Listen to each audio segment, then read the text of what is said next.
Welcome to the only daily podcast focusing on compliance news of the day. Each morning, start your day with a cup of coffee and Tom Fox, the voice of compliance, to hear about 4 of the top compliance, corruption, or leadership stories you will need to start your day. The Daily Compliance News is a production of the Compliance Podcast Network. First, a word from this month's sponsor, Ethico. If you're a compliance officer, middle managers are crucial in getting your programs from you to your frontline employees. But how do we activate those managers and get them on our side? Ethico's new Middle Manager Toolkit equips you with the skills needed to empower your managers, to promote a culture where ethical behavior thrives and employees feel empowered to speak up. Learn how to turn frontline managers into ethical leaders with our new white paper, Empowering Middle Managers as Ethics Champions. And did I mention you can get the whole toolkit for free? Head to ethico.com to download the full toolkit today. Also, if you are looking for something new and different for the upcoming Compliance Week celebration in November, check out The Compliance Kids.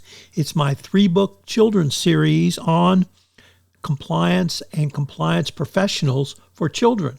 But they make great gifts and great training tools for your employees. You can check it out on Amazon.com. We've linked to it in the show notes.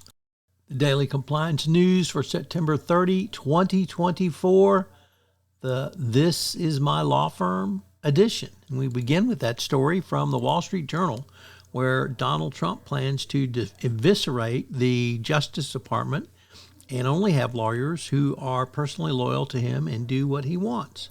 He wants to go after his enemies or anyone else for any reason, and that he will effectively destroy not only the Department of Justice, but justice system in America.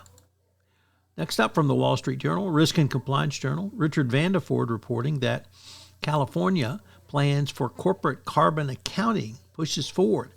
It is a plan to force the world's largest company to account for their carbon emissions, and it's inching forward despite legal challenges from various groups.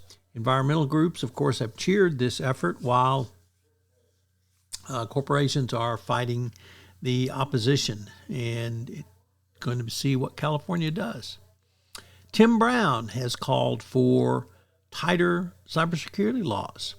Why is this so amazing? Well, Tim Brown was the first cyber executive to face SEC charges after the hack at SolarWinds.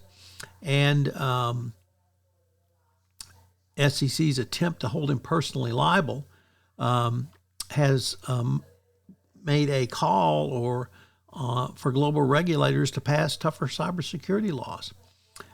Speaking to the Financial Times in his first interview since the case was thrown out of court, Brown warned that global cyber regulations are still in flux, and he says there needs to be more laws. He says we don't know what rules to follow, and what rules exist, it's hard to follow them. So it's fascinating that Tim Brown, of all people, who was charged by the SEC, has called for greater regulations.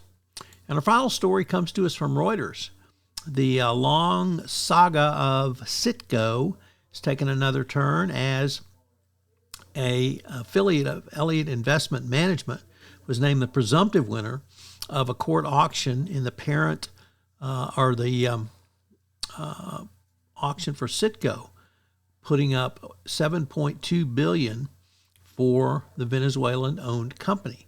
This is, of course, an attempt of creditors of PDVSA to collect some of the monies that PDVSA has stiffed them on and refused to pay for many years. There's about $21 billion in outstanding claims, and the Citgo sale brought in the $7.2 billion. So good luck, guys. As I mentioned at the start of this podcast, the sponsor for the entire Compliance Podcast Network is Ethico. Well, Ethico has a great new offering this month for you, a toolkit for middle managers. This is something that you, as the compliance professional, can use to move your compliance program forward by giving middle managers the skills necessary to answer a call for speak up, or when someone comes in their office and raises a concern. I can't think of a tool that will be more valuable for you in the current era of enforcement. The Daily Compliance News is a production of the Compliance Podcast Network and a proud member of C-Suite Radio. Thanks so much for listening. I hope you'll join me again tomorrow.